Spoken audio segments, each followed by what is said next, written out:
Welcome, welcome. It's fun to see you all stream in. We're going to go ahead and get started pretty punctually here as folks continue to join so we can get off to an early start for the film. So welcome. Thank you for joining us tonight as Executive Director of Sustainable Woodstock.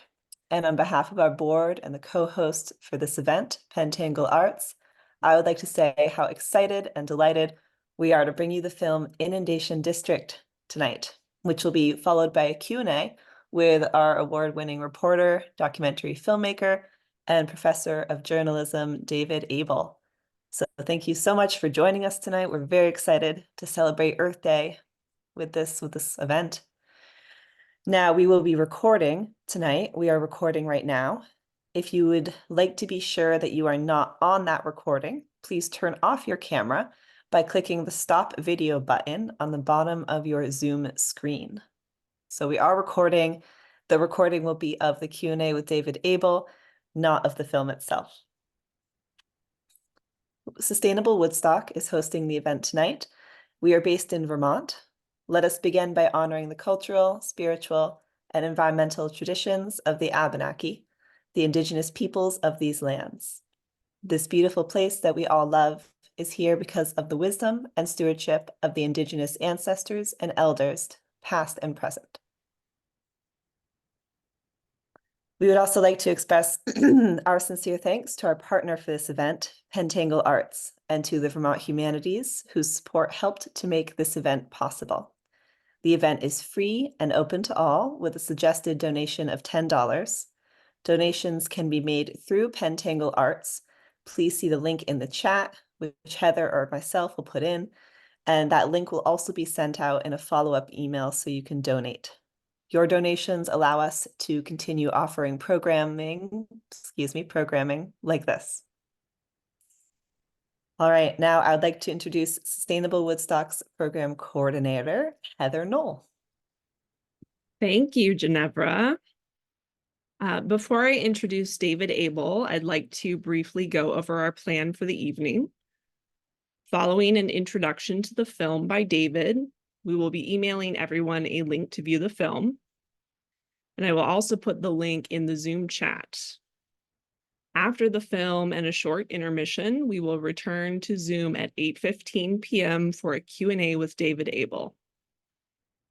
While you're viewing the film, you can either keep Zoom running or you can close it and come back to Zoom using the same link at 8:15 p.m. And we will be taking questions for the Q&A in the Zoom chat, and you can enter them at any time. Now, I am very excited to introduce you to our guest this evening, an award-winning reporter, documentary filmmaker, and professor of journalism. David Abel has covered war in the Balkans, unrest in Latin America, national security issues in Washington, D.C., terrorism in New York and Boston, and climate change and poverty throughout New England. A longtime reporter at the Boston Globe, Abel is also a professor of the practice in journalism at Boston University. And we are very excited to welcome David Abel this evening. Thank you, Heather. Thank you, Ginevra. It is so nice to be with you all tonight.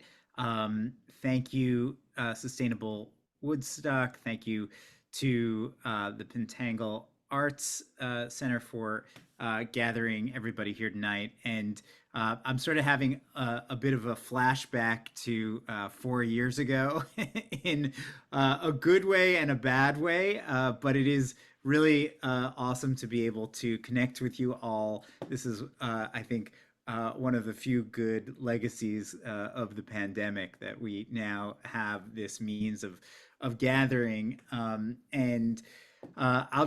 be brief. I don't want to keep you from the film. I'll just say a few words about the making of this film. So I have spent the past 2 years working on this project after years of working as a reporter covering climate change for the Boston Globe.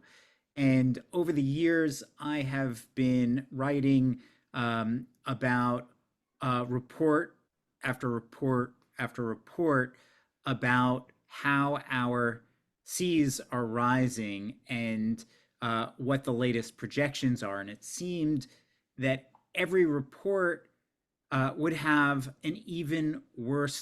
uh, um, an even worst case scenario um, than the previous report, to the point that a few years ago I wrote about the most recent report about the projections for sea level rise on Boston Harbor, and it was an astounding 50% worse than the report just 5 years before, with the unimaginable or incomprehensible notion that if we do suffer the worst of climate change and we do not get control of our emissions, we could see the sea levels in Boston, around Boston Harbor, and obviously elsewhere. But the projections are that we are going to see sea level rise higher in the Northeast than elsewhere for because of the way gravity works. But the projections were that, as you will see in the film, that seas could rise as much as 15 feet by the end of this century.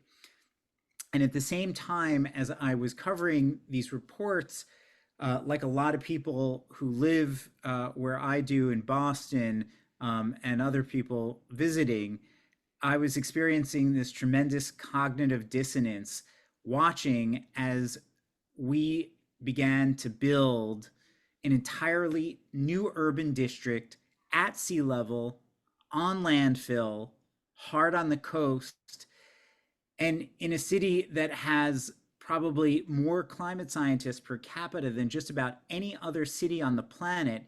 We were building this new urban district, spending billions of dollars doing so, in the bullseye of rising seas, which the film will explain. And so I was hoping to try to tell the story about how sea level rise is not some distant abstract threat, but one that presents a clear and present danger, one that we are already experiencing. And so that led me to produce this film. And I will stop there, and I look forward to answering questions and chatting after you guys all have an opportunity to watch the film. So thank you so much.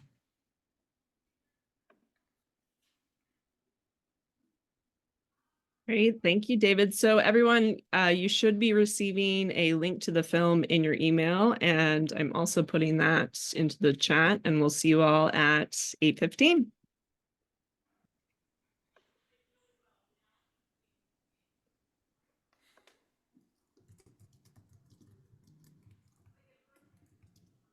Ah, there you are. Hi, David. Hello. Thanks for rejoining us here. Um, Folks are popping back in, so we can go ahead, I think, and get started.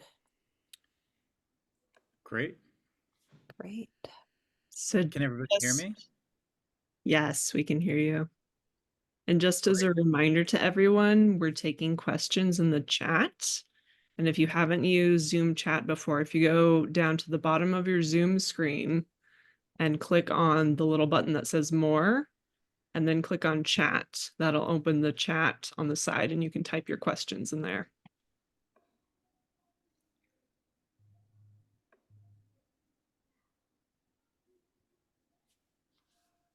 Great.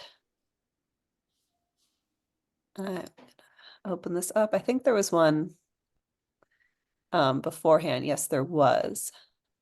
And obviously, let me know if I'm missing any, Heather. But a question before we started was, who was the speaker with the Russian accent, question mark Russian, who spoke about climate suicide, if not climate action? Oh, that was not a Russian accent. it was a Portuguese accent, and you are referring to the Secretary General of the United Nations, who you hear at the beginning of the film, and then we come back to him at the end.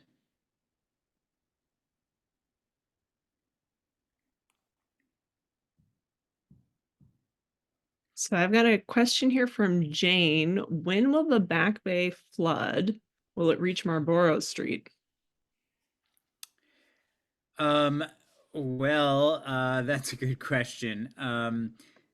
So a lot of Boston is built on landfill, and of course, uh, the Back Bay is famously also built on landfill, and projections suggest that it is also quite vulnerable to rising seas. So, um, as seas rise, there is going to be greater challenges of keeping a place like the Back Bay dry, as well as other portions um, of Boston, including the South End is vulnerable to rising seas. Much of Dorchester, where I used to work at the old Boston Globe headquarters, which shut down a few years ago. There are even years ago, it was quite prone to flooding, and there was a road that led out of where we worked. And on super high tides or king tides, you sometimes couldn't get out. We would sort of be blocked in because it's hard against the harbor. But I was just reading today about projections that by the end of this decade, in the 2030s, we could see, a major storm flood, could essentially inundate much of the seaport, and also portions of the Back Bay and other parts of coastal Boston, East Boston, downtown Boston, and of course many other parts of the coastline, all across the eastern seaboard, are incredibly vulnerable to rising seas and to storm surge. And we saw that, if you recall, um, uh, uh, probably yesterday in a lot of places, but to a greater extent um, in January, just a few months ago, we had some of the highest tides on record in places like Maine and New Hampshire, where there was a whole um, a huge amount of damage. We're talking about tens to hundreds of millions of dollars, probably, worth of damage in coastal Maine. We had the fourth highest tides on record in Boston Harbor as well.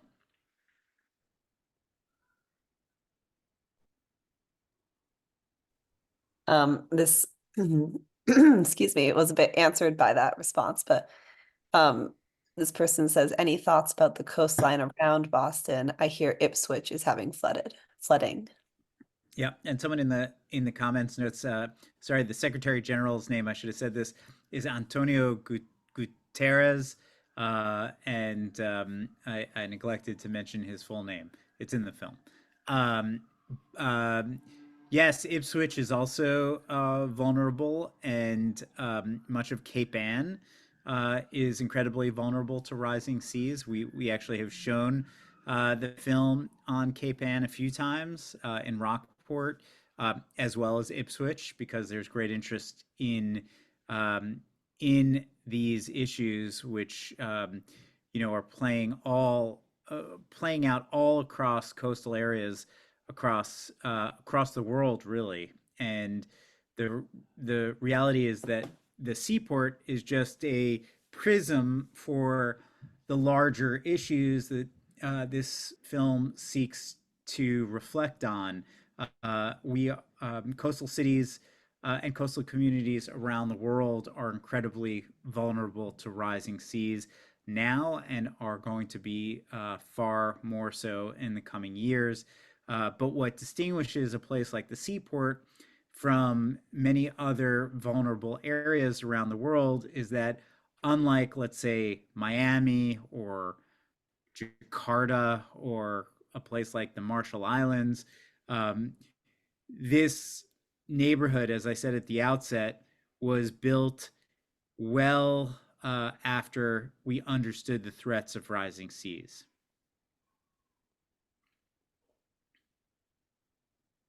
So Jenny has a question. Is Boston planning on building a seawall?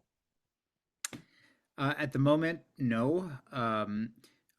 It's conceivable that that could be in the cards in the future, but in 2018, there was a study done done about some of the ideas that you heard about in the film. There was a University of Massachusetts Boston report looking at the potential for us to build a harbor-wide barrier to protect Boston, similar to what New Bedford built. And the estimates were that it would cost more than $11 billion to build, and that it could take as long as 30 years to build it. And the folks at the University of Massachusetts who studied this recommended against it, in part because such a open and closed kind of barrier wouldn't really protect the city from sea level rise. So that we are going to need shoreside barriers as well. There are other options like building an inner harbor barrier that would cut off the city from like Logan Airport to South Boston, where the seaport really starts.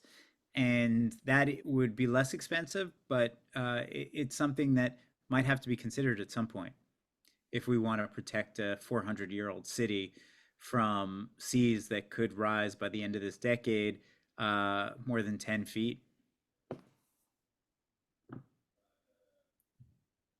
Thank you. Our next question here. Hi, amazing film. Thank you so much. Do the new buildings in the Inundation District have flood insurance? Thank you for that question. And yes, I believe most of them have insurance, as far as I know. But the question is how much that insurance is going to ultimately cover the costs if we have a massive flooding event. And what we have seen repeatedly when we have had these immense storms like Sandy, which devastated much of coastal New Jersey and coastal New York, and the major hurricanes that have battered lots of Florida and the East Coast, and other major storms. I should add, one of the signs that climate change is not some distant abstract threat, but one that is affecting us now and is increasingly becoming a part of our lives, is that last year we had a record 28 storms that cost more than $1 billion worth of damage in the United States. That was by far a record. It exceeded the number of storms that cost that amount of money in 2020, when I believe we had 22. And it is well above the average of such storms that we had just a few decades ago. In the 1990s, I believe on average we had maybe 6 or 8 of those storms on an annual basis. So we are seeing this play out far more regularly now. And sorry, what was the essence of the question again, about? The flood insurance, basically. Yeah, so my point was that the likelihood is that unless we have some other system, if we have a catastrophic storm that's going to inundate the seaport, there's going to be a lot of other places damaged, and eventually it's probably that the backstop will be us, taxpayers. Next question. Thank you for hosting this event. How can we share this important documentary easily with others? Thank you for that question. So, if you like the film, if you appreciated it, word of mouth is really important to us, and so please tell your friends, tell your neighbors, uh, um, and um, and post about it on social media. At the moment, we are just showing the film in theaters and at film festivals and in settings like this, but we will be bringing it eventually to um, streaming platforms. And we just received an offer to have a national broadcast of the film on PBS, which might be happening in the fall. But we're still in negotiations about whether that's going to happen. But thank you. The more you spread the word, the uh, we would appreciate it, because our hope is to bring this film to as many audiences as possible. And if you have suggestions for where we might screen the film, you can reach out to me. I can put my email in the chat, but it's dabel@globe.com.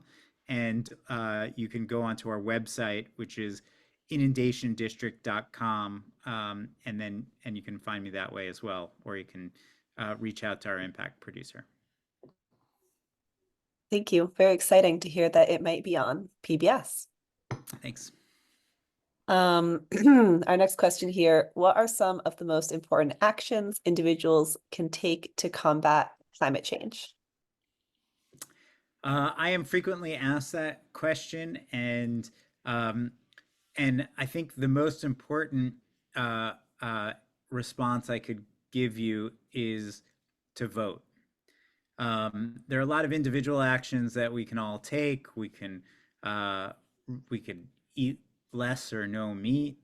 We could um, fly less. We could drive uh, electric vehicles. We could convert our gas or oil heating systems um, uh, to using heat pumps and other electricity-based ways of heating and cooling your home. Uh, and those are all important. But what I would say, this is an international problem and a national problem.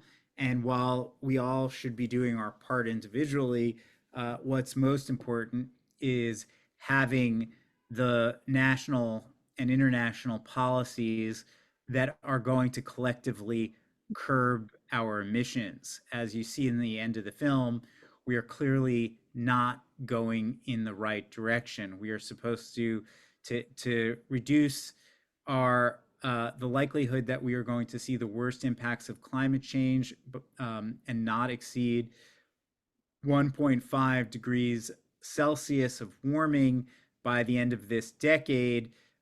We're supposed to cut our emissions roughly by half by the end of this decade. And instead, we are on track to increase them. And we are probably undercounting our emissions. So we're probably going to exceed them by more than current estimates suggest at the moment.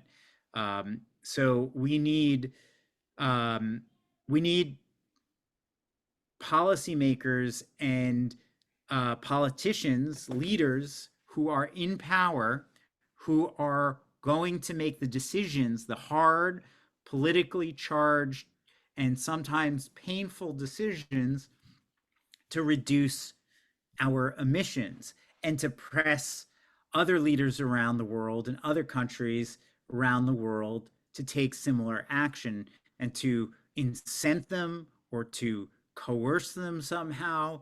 Um, so, in short, um, the most important thing I think anyone can do right now is to ensure that you vote for people who are going to take climate change seriously, and that being one of the most existential um, concerns of our time, that that your vote is centered around that, perhaps more than any other issue. Thank you. Next question is from Heidi. The mayor speaks generally about supporting climate change measures. Is there anything specific she's undertaking that was not referred to in the film? Great question. Um, so um, so there are a lot of ideas out there, and there are a lot of things that have happened over the last um, 6 months or so since we started, since we really completed the film. One example that uh, that may seem symbolic, but um, is meant to have practical consequences, is that the mayor just rechristened the department in Boston that was really responsible for sanctioning the development of the seaport. It's called the Boston. Uh, uh, it was called the Boston Planning and Development Agency, known by the acronym BPDA, in Boston, and it was very controversial.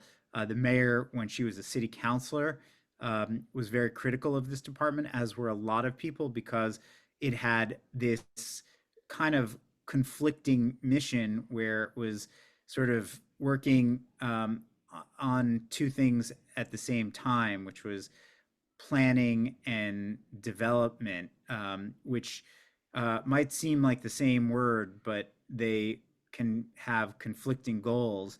And so she now has essentially rechristened it the Boston Planning Department. And the idea behind that is that we will start to think about resilience and um, and and take climate change into account, as well as other things like affordability and other concerns that are not necessarily the primary concerns of the developers, who are often looking to build towers, find lucrative tenants, and then maybe get out.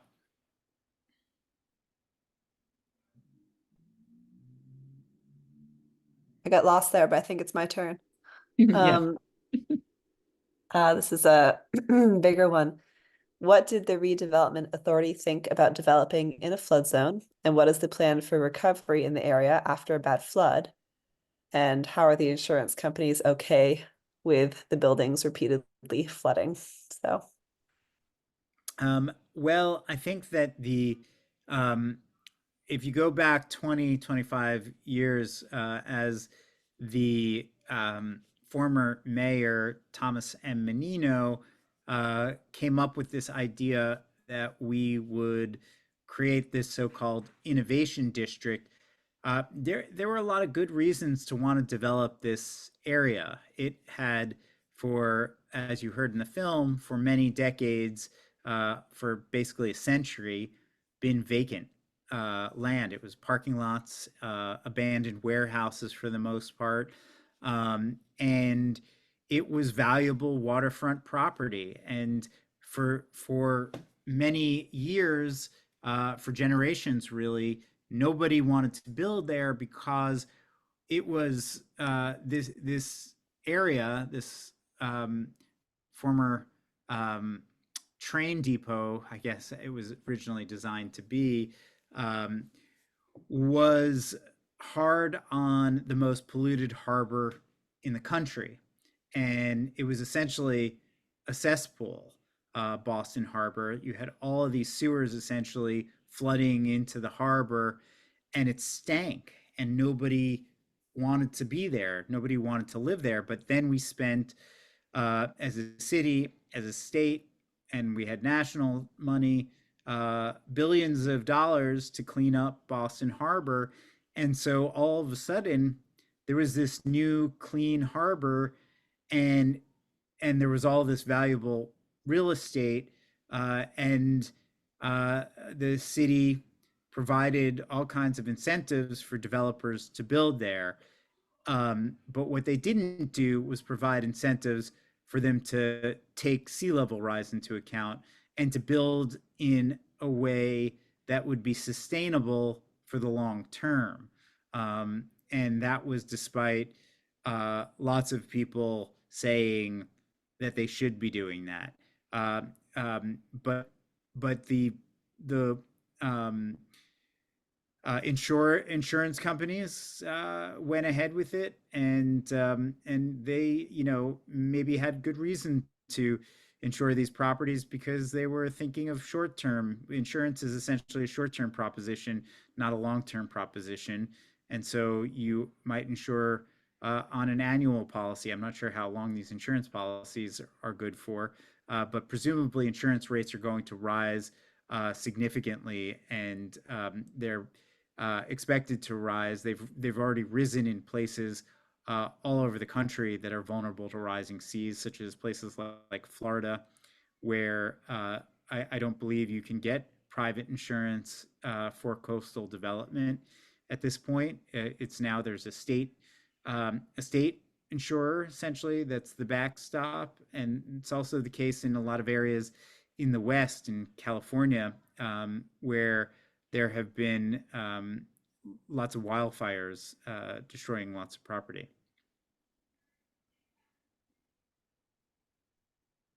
Our next question here is, are the resale values of the condos in the seaport being impacted by the awareness of this reality? Um, that's a great question. I think more people will hopefully have to see my film before that happens. I was happy to learn this week that we actually just booked our first screening in the Seaport, and we tried to we we did have a screening at the.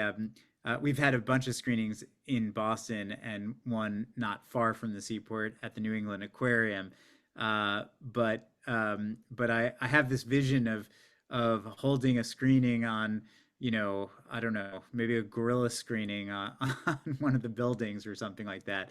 But Boston has a limited amount of housing, and right now there's still a great demand for housing in Boston, and we have seen a lot of continued development. That, however, is changing from commercial real estate point of view, not for condos, and and that though is not so much a reflection of the recognition that sea level rise is a growing concern, although it could be.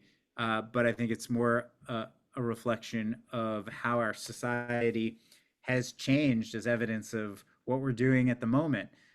Fewer people are going into offices, and so the value of commercial real estate has declined, and that could have an impact on on future development in the seaport as well. Thank you. Our next question. Thank you, David, for making this film.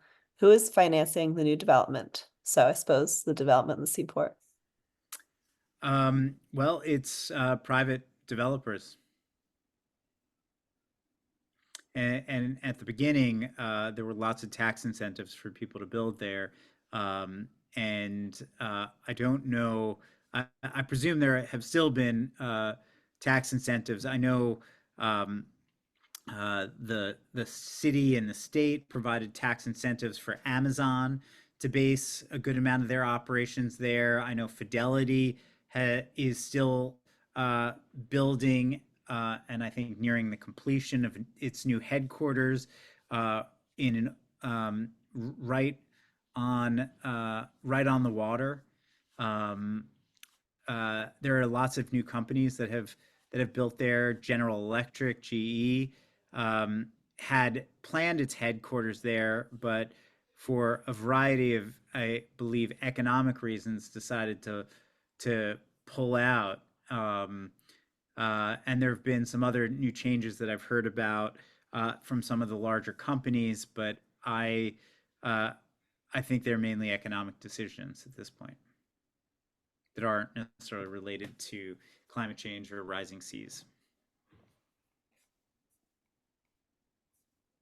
What is your sense from researchers on the projected timing of the collapse of the Antarctic ice sheets? Um, well, if you are someone like me who's consuming this kind of news um, all the time, it's frightening. I mean, um, we are seeing all kinds of apocalyptic signs, like last year being the warmest year on record. We've already exceeded the 1.5 degrees Celsius threshold uh, in a 12-month month by month cycle. Um, we we are seeing the oceans right now at their warmest state in record in on record, and um, all of those all of those things combine to cause um, the glaciers to melt at an accelerating rate. I can't predict the future. I'm not a glaciologist, so I can't really comment on the ultimate health of the Antarctic glaciers. But everything I read seems to frighten the hell out of me, at least. Well, that's something. Um, this is going back to the insurance question. I don't know if you know, but who is insuring the buildings? Do you know what insurer? My understanding is that there are lots of different insurance companies. There are lots of buildings in the seaport. Thank you for this film. Is the ground underneath the built-up areas safe from washing away and or collapsing? Well, it is built on landfill, and I again am not an engineer, so I am not the best person to answer that question. But certainly, we have seen water come up from through the storm drains, and in major rain events, major storms, there is backup that's coming through a kind of porous landfill structure of the ground, and that very well could pose a problem. But I think a lot of the development was built in ways to be structurally sound. But it might just mean that they become kind of islands to themselves when the whole uh, when the ocean washes into the streets, as you saw in the film in 2018. We've already gotten a taste of that, and even in January we got another taste of that. Yeah, thank you. I didn't know the full history of Boston being built on land that was created, so that was a really interesting part of the film. Um, the next question is to do with erosion as well. I think it's referring to what about the erosion of these buildings is it being looked at? So I don't know if you have anything additional to add. I don't really know what that means, erosion of the building, so I don't know if I can answer that. No, fair. The next one is a comment here. Thank you, David. We need to expose the results of poor decisions and what possible solutions there are. It's pretty bleak. Um, and it will be great to be able to share it. I hope the PBS deal goes through. Thank you. Some thank yous and congratulations. Did I miss any questions? The next one I get to is, we can go back, Heather, if you find any, but is what are your feelings about proposed engineered protection? Well, so there are ideas about, as you heard in the film, nature-based solutions that might um, that might provide protections that would reduce the impacts of storm surge. And I think that is something what we'll see over the next decade or so, that we will see our coast uh, and lots of the areas built in ways that can absorb water. We've already seen New York City, which is also downtown Manhattan, is incredibly vulnerable to rising seas as well. And they have this idea of this thing called a big U, which is this multi-billion-dollar project to defend Manhattan, lower Manhattan in particular, from rising seas. And they just completed, I think, what is considered the first element of that project, and it's a park that is designed to, I think it goes into the East River in Manhattan, and it's essentially designed to have vegetation uh, that can survive in brackish water or salt water. And so for most of the time, it's parkland, and it's great because it gives more green space to the city. But on major storms, it's meant to absorb water, and there's a seawall essentially built into the project. But it doesn't look like hard engineered infrastructure as much as it does feel like nature, although I haven't been there, so I shouldn't really say that. But at least that's the idea. And we'll hopefully see more of those kinds of things in vulnerable areas all along the coast. But of course, that is really expensive, and I don't know if you can protect the entire coast of Boston um, or other cities with that amount, with that kind of protection. It might just be too expensive. So oh no, we've got a couple more questions.